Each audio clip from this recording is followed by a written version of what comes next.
Good evening. Tonight we're reading Sense and Sensibility by Jane Austen. Chapter 34. Mrs. John Dashwood had so much confidence in her husband's judgment that she waited the very next day both on Mrs. Jennings and her daughter, and her confidence was rewarded by finding even the former, even the woman with whom her sisters were staying, by no means unworthy her notice. And as for Lady Middleton, she found her one of the most charming women in the world. Lady Middleton was equally pleased with Mrs. Dashwood. There was a kind of cold-hearted selfishness on both sides, which mutually attracted them, and they sympathized with each other in an insipid propriety of demeanor and a general want of understanding.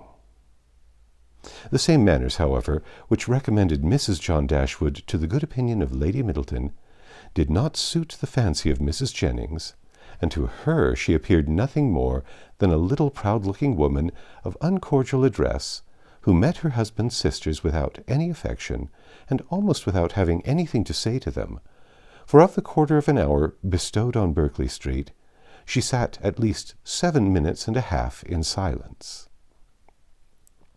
Elinor wanted very much to know, though she did not choose to ask, whether Edward was in town, but nothing would have induced Fanny voluntarily to mention his name before her, till able to tell her that his marriage with Miss Morton was resolved on, or till her husband's expectations on Colonel Brandon were answered, because she believed them still so very much attached to each other that they could not be too sedulously divided in word and deed on every occasion.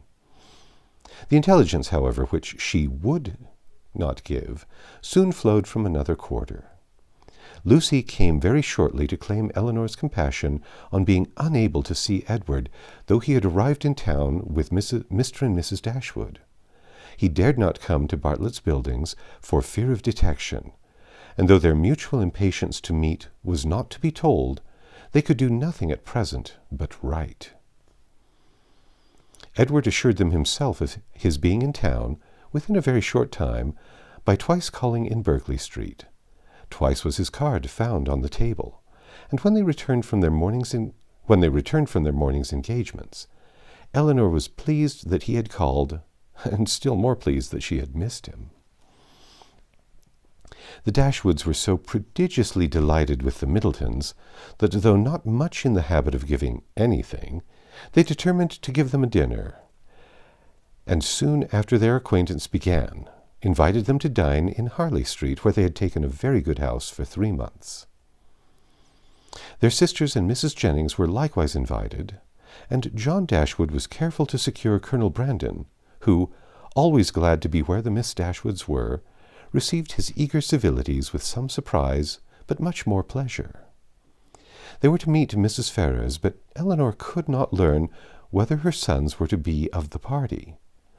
The expectation of seeing her, however, was enough to make her interested in the engagement, for though she could now meet Edward's mother without that strong anxiety which had once promised to attend such an introduction, though she could not now see her with perfect indifference as to her opinion of herself, her desire of being in company with Mrs. Ferrars, her curiosity to know what she was like, was as lively as ever. The interest with which she thus anticipated the party was soon afterwards increased, more powerfully than pleasantly, by hearing that the Miss Steeles were also to be added. So well had they recommended themselves to Lady Middleton, so agreeable had their assiduities made them to her, that though Lucy was certainly not elegant, and her sister not even genteel, she was as ready as Sir John to ask them to spend a week or two in Conduit Street, and it happened to be particularly convenient to the Miss Steeles, as soon as the Dashwoods' invitation was known, that their visit should begin a few days before the party took place. Their claims to the notice of Mrs. John Dashwood, as the nieces of the gentleman who for many years had had the care of her brother, might not have done much, however, towards procuring them seats at her table, but as Lady Middleton's guests they must be welcome, and Lucy, who had long wanted to be personally known to the family, to have a nearer view of their characters and her own difficulties, and to have an opportunity of endeavoring to please them, had seldom been happier in her life than she was on receiving Mrs. John Dashwood's card. On Elinor its effect was very different. She began immediately to determine that Edward, who lived with his mother, must be asked, as his mother was, to a party given by his sister, and to see him for the first time, after all that had passed, in the company of Lucy. She hardly knew how she could bear it. These apprehensions, perhaps, were not founded entirely on reason, and certainly not at all on truth.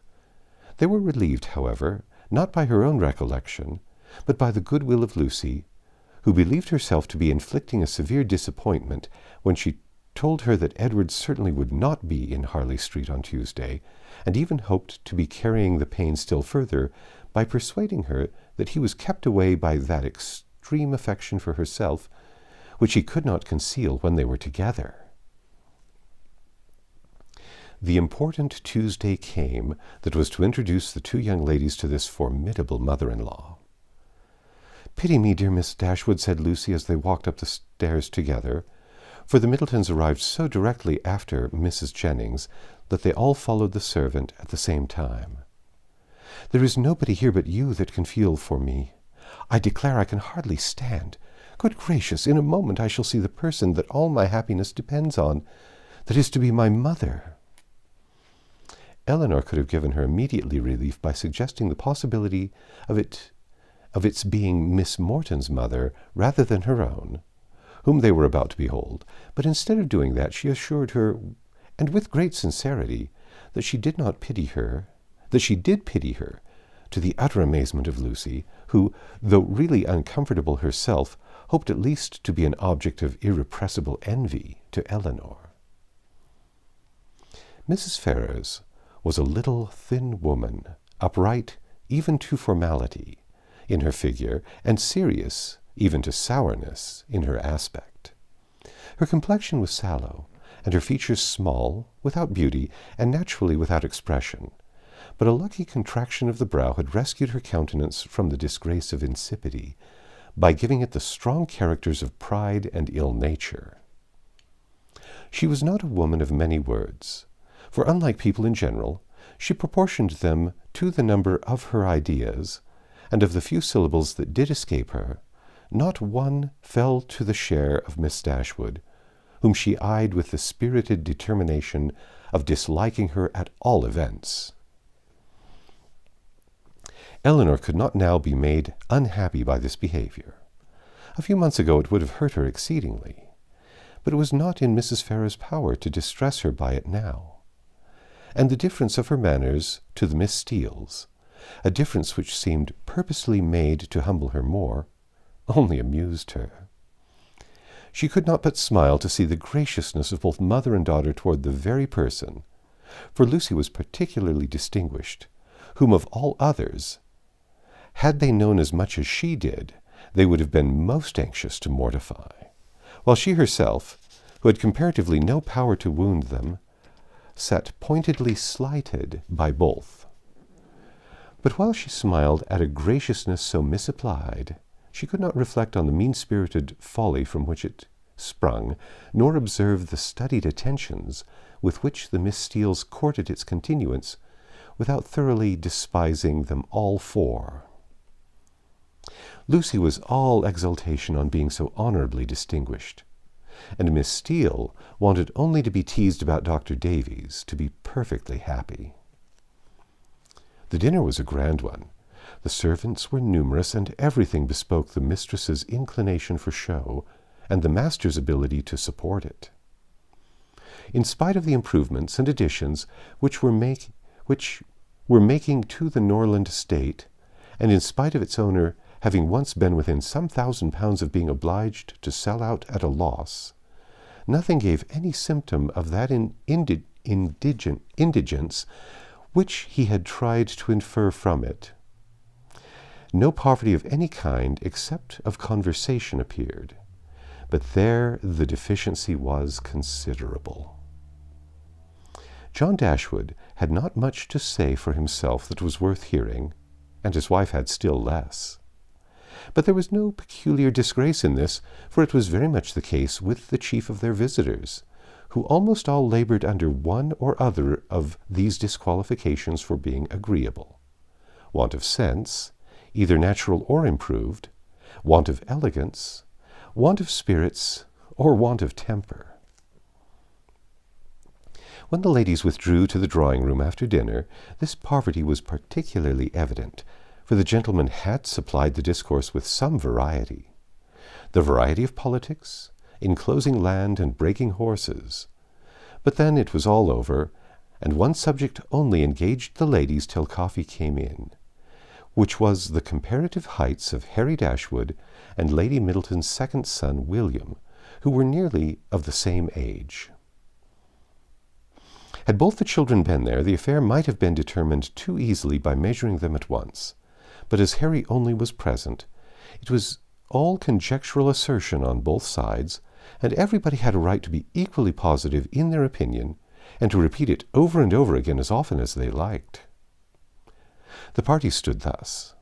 The two mothers, though each really convinced that her own son was the tallest, politely declined in favor of the other.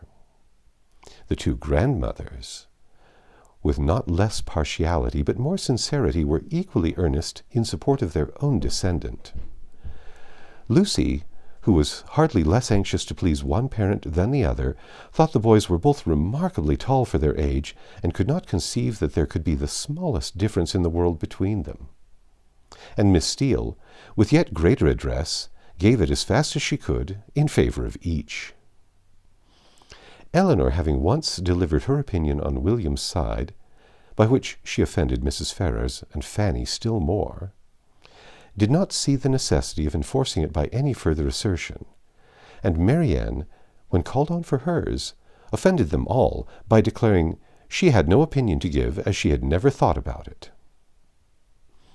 Before her removing from Norland, Elinor had painted a very pretty pair of screens for her sister-in-law, which being now just mounted and brought home, ornamented her present drawing-room. And these screens, catching the eye of John Dashwood on his following the other gentlemen into the room, were officiously handed by him to Colonel Barton for his admiration. "These are done by my eldest sister," said he, "and you, as a man of taste, will, I dare say, be pleased with them. I do not know whether you ever happened to see any of her performances before, but she is in general reckoned to draw extremely well." The Colonel, though disclaiming any pretensions to connoisseurship, warmly admired the screens, as he would have done anything painted by Miss Dashwood, and the curiosity of the others being of course excited, they were handed round for general inspection. Mrs. Ferrars, not aware of their being Elinor's work, particularly requested to look at them, and after they had received the gratifying testimony of Lady Middleton's approbation, Fanny presented them to her mother, considerately informing her at the same time that they were done by Miss Dashwood. Said Mrs. Ferrars. "Very pretty," and without regarding them at all, returned them to her daughter. Perhaps Fanny thought for a moment that her mother had been quite rude enough, for, colouring a little, she immediately said, "They are very pretty, ma'am, aren't they?" But then again, the dread of having been too civil, too encouraging herself, probably came over, for she presently added, "Do you not think there's something in Miss Morton's style of painting, ma'am? She does paint most delightfully. How beautifully her last landscape is done." "Beautifully indeed, but she does everything well." Marianne could not bear this. She was already greatly displeased with Mrs. Ferrars, and such ill-timed praise of another at Elinor's expense, though she had not any notion of what was principally meant by it, provoked her immediately to say with warmth, "This is admiration of a very peculiar kind. What is Miss Morton to us? Who knows or who cares for her?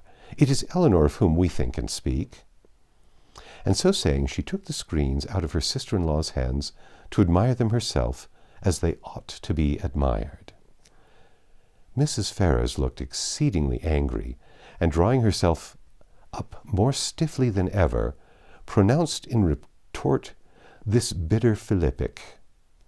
Miss Morton is Lord Morton's daughter.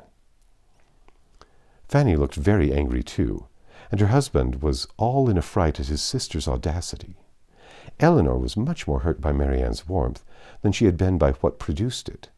But Colonel Brandon's eyes, as they were fixed on Marianne, declared that he noticed only what was amiable in it, the affectionate heart which could not bear to see a sister slighted in the smallest point. Marianne's feelings did not stop here.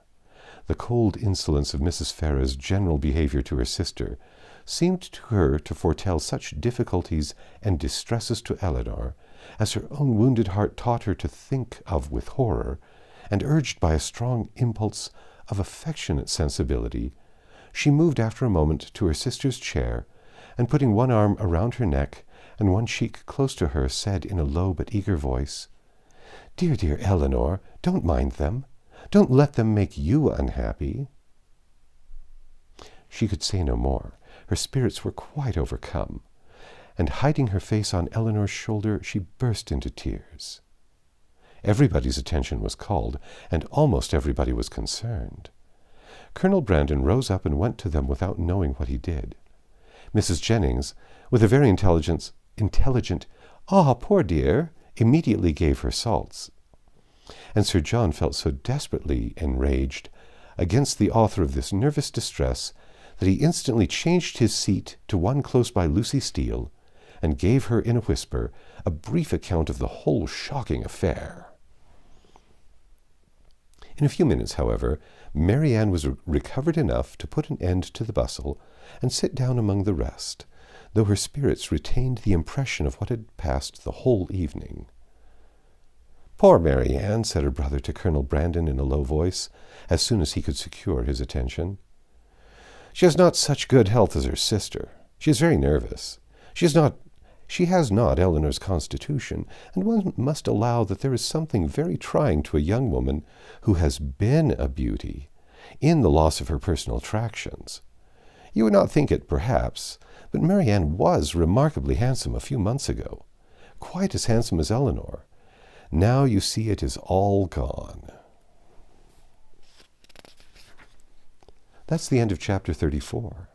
Come back tomorrow, and we'll read Chapter 35.